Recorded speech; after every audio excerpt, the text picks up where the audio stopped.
It is Tuesday, September 19th. We're back again with another episode of Baseball Today. Here with me, my good buddy, coffee sipping, chain popping, finger pointing, hair slicking, jolly Olive, producer Dan along for the ride as well. See, Rose called the game last night for his Browns, a tough one. But, we just want to congratulate him for getting the opportunity, doing a great job, being prepared, because that's what C. Rose does. He's a guy that prepares, a true professional. We miss you here, C. Rosie, but we're glad you got the opportunity. And Jolly, how are you? I'm good, Trev. A lot of good ball played last night on a light schedule. I'm excited to talk about it with you. Kind of skipped out on the Steelers-Browns game, only caught the highlights.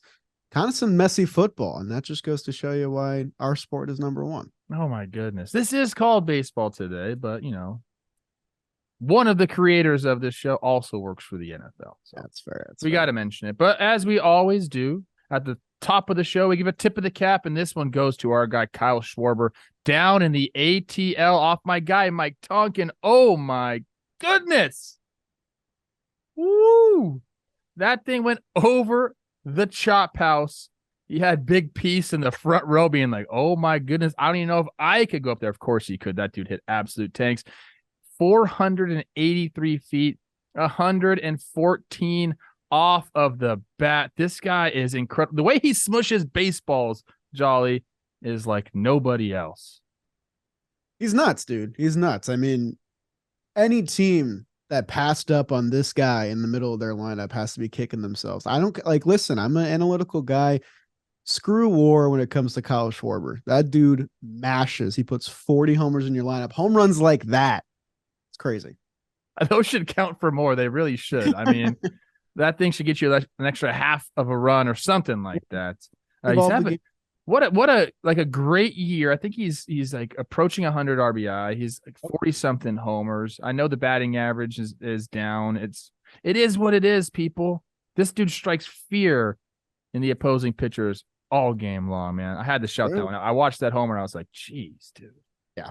Talk about getting your ace swing off. All right. All right, let's start the show up, though. Adam Wainwright twirls a gem to finally get his 200th win. 7 innings pitched, 4 hits, 0 earned runs as the Cardinals beat the Brewers 1-0. It's been a tough year for Waino, but his career achievements are off the charts, obviously. We all know the curveball, Jolly, against your Mets to send them to the 2006 World Series. But other than that, what's your favorite Wainwright memory? First off, before I give you that, got to eat some crow live here on Baseball Today. Hand up, just made an Adam Wainwright video on my own channel talking about how tough of a season he had. And then from the time I wrote the script to now, he goes out there and he beats the best team in the American League and then shuts out the Brewers over 7 innings to get to number 200. Obviously, amazing accolade to join that club. A lot of great pitchers in that club. You referenced the curveball, which I'm going to ignore and proceed on because I'm going to pick out the battery record between him and Yadier Molina because I think that's something that we genuinely may never see again. We talk a lot about records in baseball that can't be broken. Cal Ripken Jr., DiMaggio's hit streak. That is up there with them, I think. That battery record between Waino and Yadi, because there's just no sort of stability like that, and there's no sort of players staying on one team for their entire career, much like they did for these past 2 decades. So I think that's really special, and that's probably the thing I'm going to think of when I remember both of their careers, because I kind of always remember them in unison. But hats off to Waino. It was a tough year, but he got the job done. A lot of people don't remember he started off as a Brave, got traded over to the Cardinals. Do you know who he got traded for? You're like one of those guys that I feel like you know all of this stuff. Is it someone like significant? It depends on your definition of significant. I don't know. JD Drew. Oh, I could have got that. Yeah, and Eli Marrero. Got traded with Jason Marquis, teammate of mine. But obviously that's a massive deal for the Cardinals, bringing in a franchise pitcher like this. I'm going to go off of the field for my most memorable Waino moment. I'm going to go with when he won the Roberto Clemente Award, because he says this is out of his own mouth. It's the most important award he's ever won. And he has a foundation, so I kind of want to shout it out. It's the Big League Impact Foundation. It's fundraises platforms to help basic human needs like food, clean water, medical care, shelter, education. And this guy does it all. He does a fantasy football league that I was a part of for a few years when I was in the show. That's part of Big League Impact. So it's a little close to my heart. I love when guys like this who, are really the face of a franchise and have so much going on. They have to worry about baseball, but they put so much time and effort off the field into, their charities and their foundations. I think Waino's one of those guys who, sure, you get all the career accolades, but talk to anybody that's played with him and they're going to tell you what a great professional he was, what a great teammate he was, and then the impact that he had on the community. And I know that gets said a lot. And people might not believe this, but that's what you remember guys for. Like, I've had teammates that are great ball players on the field, but like, I don't even think about that when I think about them. I think about, how they treated people. Waino's one of the guys that always treated people the right way. He was a mentor to so many young pitchers. At the end of the day, this dude's got his fingers on everybody, throughout the league because of the mentorship, helping people off the field. It's just, Waino's one of a kind. We wish him luck in whatever he decides to do after baseball. He's also a great in media, so he's coming for my job probably. Whatever, Waino, you deserve it today. Congratulations on win number 200.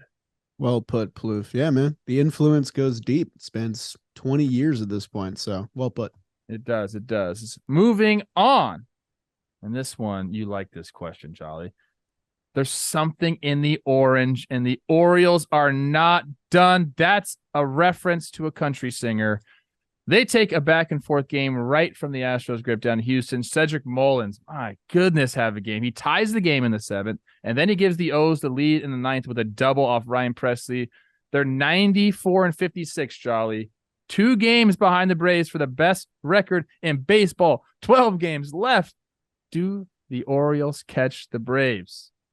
What a story it would be, Trev. First of all, a little Zach Bryan reference early in the day like that. As soon as I saw it on the sheet, I was like, this guy's balling out. Look at him. Look at this outline. Want to give some quick love to John Means, who threw 5 innings of 1-run ball. That is a little X factor for your Baltimore fans. He hasn't really been in the picture the past year and a half, but if he can come back and throw some meaningful innings, that changes the rotation outline for them going forward. But with 12 games to go, I think it's definitely possible, especially because the Braves are a little bit falling asleep at the wheel. I know I'm the Mets fan in the room here, but that's 4 losses in a row. They kind of got punched in the mouth by the Phillies yesterday. Kyle Wright didn't look great. So, I mean, the Orioles definitely have a window here. And when you're pulling out magic wins like this against really good teams like the Houston Astros, it just kind of seems like everything's going their way. Ryan O'Hearn goes 5 for 5 at the dish. Remember when he got claimed off waivers? It's just one of those magic seasons where things are really clicking their way. I think a lot of their like run differential stuff and leverage stats are very similar to the Blue Jays, but they got like 10 more wins than them because it's their year, man. It's something in the orange. Wow. It's the O's, baby. Oh, it's their year. Oh my goodness. Shout out Ryan O'Hearn. You put the sack bunt down, you see the ball all the way, and then you go 5 for 5. Take that, bunt haters. Jolly, I'm going to say no. No. I love the Orioles. I'm not an Orioles hater. I'm not a Braves hater. Everyone thinks I'm hating on their team, man. I'm not, okay? I promise you, I only root for the Twins. That's it. That's fair. And sometimes I don't even root for them, to be honest with you. Depends on my mood, okay? But I'll just go schedule for schedule. I think the Braves, against the Marlins, Acuna didn't play, I don't think at all, even the last 2 games. Yeah, they did get punched in the mouth last night. I think it might be a little bit of a wake-up call. Teams that clinch early, you tend to start to rest and you tend to start to kind of, take the edge off a little bit. But I gotta believe those guys in that clubhouse are going to say, hey, 12 games left. I know we're going to have a bye. We gotta get going here. You don't want to sleepwalk into the playoffs. I'm going with also the schedule, Jolly. I know Baltimore had a great game against Houston. I mean, Cedric Mullins.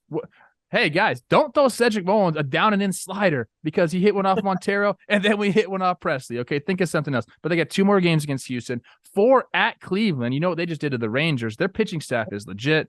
2 against Washington, and then 4 against Boston, looking to be a spoiler, I think.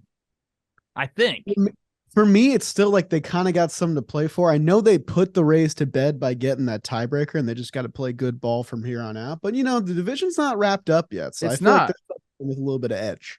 I get that, and I put that into consideration for sure. And then I looked at the Braves schedule. They got 6 more against the Nationals. They're 4-2 against, and they haven't played them since June. And I think the Nationals even played great ball in August, September. Don't look at their record in September. It's been bad. There's something about the Orioles. This Braves team, like they're so good, man. So I will say I don't think the Orioles catch them. I think the Braves are going to have the best record in baseball this year, and maybe the Dodgers might sneak up. They're only 2 games behind the Orioles. Who knows, man? I like the year with the Birds, and you say it's their year. I like that. You and Jake Storiale. Moving on. Oh, go ahead. Before we move on, go ahead. Do you remember what Jake said at the beginning of the year about the Orioles on Talking Baseball? I think we both said some things. I think he took the under, and then he watched them play for 2 weeks. He was like, actually, I'm changing my mind. You can't say you've been in on them all the way when you really weren't. So I got some beef with that. I'm sorry. I'd have to see what if I took the over under on them. I guess I could pull it up on my doc list, and maybe I will. Yeah. But I was not a believer either. And dude, prove me wrong. I love it, dude. Everything's great. Great. Love that. Oh yeah. And today's episode is brought to you by Shady Rays. This is one of my favorite companies going right now because it hits home with me. If you've ever bought a pair of sunglasses just to lose them or break them, a week later, you feel my pain. It happens to me all the time. And Shady Rays has the best policy. Not only do you get high quality, beautifully crafted sunglasses for a fraction of the price, their return policy is amazing. If you lose or break your pair, even on day 1, they'll send you a brand new pair. No questions asked. No questions asked. So wear your Shady Rays with confidence because they have your back long after you purchase. Again, these are beautifully crafted sunglasses for a fraction of the price, and we can help you out even more because you listen to Baseball Today. Exclusively for our listeners, Shady Rays is giving out their best deal of the season. Go to shadyrays.com and use today for 50% off 2+ pairs of polarized sunglasses, and that offer now applies to the custom Jimmy and Jake collab shades. So go and get yours now. Go to shadyrays.com and use the code today for 50% off 2 or more pairs of polarized sunglasses. Run, don't walk. You know who's great? Who's great? Joey Votto. He had such an insightful answer when asked about this possibly being his last homestand in Cincinnati. At the beginning of the year, though, Jolly, he said if he comes back and doesn't perform, he's going to retire. He's got a 767 OPS, 14 homers through 192 ABs. He's playing well enough. He's coming back, right, Jolly? And if so, can the Reds let him play for another team? Can they actually do that? You know what? I don't even think Votto would want to play for another team at this point. I mean, we just talked about with Waino how nice it is to see someone play for one team their entire career, how special that is, how that's fading away. Votto's not even 40 yet, man. I still feel like he can still go. I mean, look past the batting average, whatever. 14 bombs in 57 games. You're clearly still with it. You're clearly still seeing pitches well and swinging the bat well. So, I mean, he's important to this team, man. I mean, the Reds are one of the youngest teams in the league. I feel like if you take Votto's age out of their age range, it's probably the youngest in the league. So that mentorship, like we mentioned with Waino, is incredibly important. And Votto's such a character, such a special baseball player that, again, he's going to be a guy that I think will transition into media really well. But I'm not ready yet. I'm not ready for Joey Votto to hang it up, especially because the Reds are getting fun again, man. They got a big win last night. Sorry to your Twins. But I mean, they're right on the cusp, man, of a big time playoff berth, a real playoff berth, not that 2027 seed, whatever. We're talking 10 years in the making for this Reds team. I want to see them finish the job. I feel so bad for the year 2020. It's not the year's fault. And what a great year. 2020 should have been a great year, people. Could have been special. It wasn't, though. Okay. Let's break this down. First of all, yes, he's going to play again. He's got more in the tank. There's no doubt about it. I love what you said about the Reds being a very young team. What do I always say on this show? Young teams need guys to show them how to do things the right way. Joey Votto does things the right way. Now, the only thing I'm thinking here, and I would love to see it. I would love to see Votto play with one team his whole career. He's a statue guy. I totally believe he's a statue guy. The only thing is there's this other team that I feel like could really use someone like Joey Votto. And he may or may not have been born in the country where this team plays. Let's say, Jolly, let's just say Trev. the Toronto Blue Jays are in the playoffs right now on this day. They have the second wild card in the AL. Let's say they miss out on the playoffs. They don't have a big window. They don't have a big window. Unless they start signing guys left and right, which I don't know if they're going to do. The time is like, it's now. It's been now. Adding Joey Votto to the Blue Jays in a mentorship, part-time role back in Canada. He did say that he would approve a trade back to Toronto. Wow. Trev. The only team that I would say, okay, I'll let him go there. Is that, you think that's a possibility? So I raised an eyebrow at you, and then I thought of something immediately after. One of the signings that, as a baseball purist, I hated this offseason was when Brandon Belt left the Giants for the Blue Jays. Because same thing, one team his whole career, won a lot there, World Series ring, statue, whatever. And then he goes to Toronto, and at 35 years old, he's having one of the best seasons of his career. And I think Joey Votto is certainly capable of still putting up crooked numbers this late in his career. So it kind of does make sense, but it makes me feel gross, man. It makes me feel gross because I don't want to see him in any other uniform. That's just how it is, man. It's just how it is. I mean, Freddie Freeman makes me feel gross when he plays for Canada. Don't even start. I wish he played for team. I'm just kidding, Freddie. You do whatever you want. I understand your reasoning. Look, Blue Jays need left-handed bats in the lineup. What does Joey Votto bat? It could happen, Jolly. The main thing here is Joey Votto's a stud. We love listening to him talk. He will be great in the media. I'm sick of all these guys who are going to be great in the media. I mean, leave me alone, guys. Leave me alone. He's going to be a Red next year. He's going to be a Red next year. Let's not get crazy. I love it. I love it. And a special thank you to Farmer's Dog. I love this company. I don't have a dog personally, but my mom has some dogs that I love very much.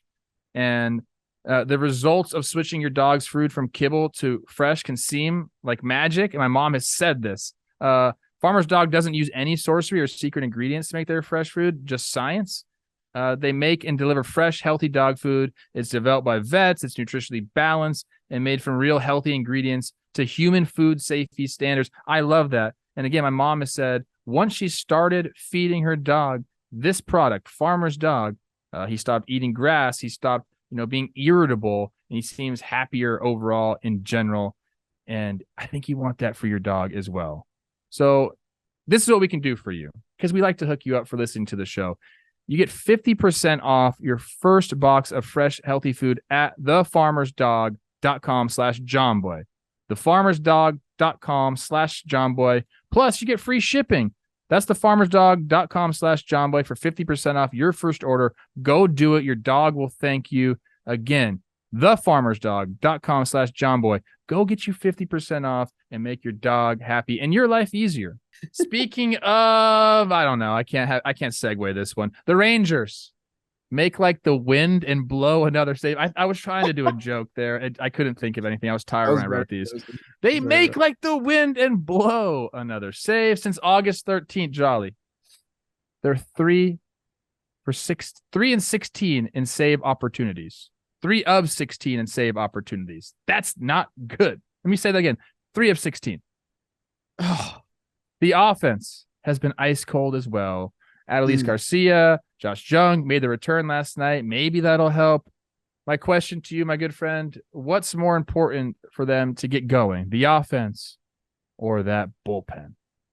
It's easy, man. I mean, I know we were talking about this Rangers team as a team that can out-hit their mistakes and out-hit their pitching staff, but like they got to give you a chance. And Jordan Montgomery gave them a chance last night. His best start in weeks, 6 innings, 1 earned run. And then it's immediately undone by the bullpen. I mean, they have the worst staff ERA by far in the American League in September, a 6.14 staff ERA.